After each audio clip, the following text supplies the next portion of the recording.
Nasugda na ang inspeksyon sa school building sa Tipolo National High School nga nakanan sa dakong sunog niya tumiyaging simana. Panghinaot sa mga opisyal sa eskwelahan nga mapadali kini og maggamit aron na mapiktuhan dili mapiktuhan ang klase sa mga estudyante. Ano ang report? Padayon ang klase karong adlaw sa Tipolo National High School. Wa pagyud magamit ang mga classroom nga nakan-an ang pipila ka bahin sa sunog maong sa uban nga laboratories gihapon ang giklasihan. Nasugda na noon ang inspeksyon sa school building sa taga DPWH, DepEd ug City Hall.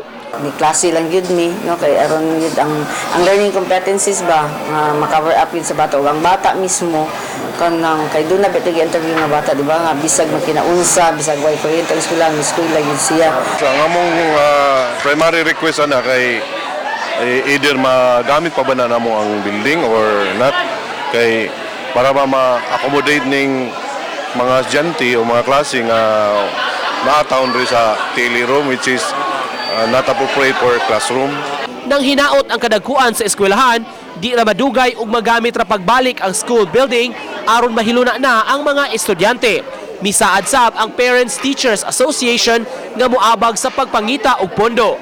Ang amo yung plano sa nga dako sir is nga may mga fundraising sa diri mga stakeholder namo sir.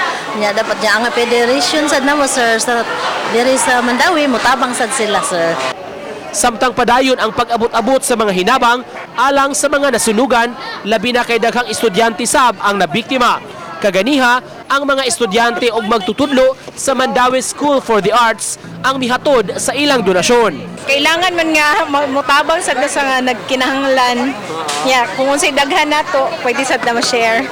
Sukad na hitabo ang sunog, tulo ka adlaw nga nasuspenso ang klase sa eskwelahan. Tungod ini, pulihan kini og make-up classes sa tulo ka mga Sabado. Uban ni Clans Gabutin, Nico Sereno, Balitang Bisdak.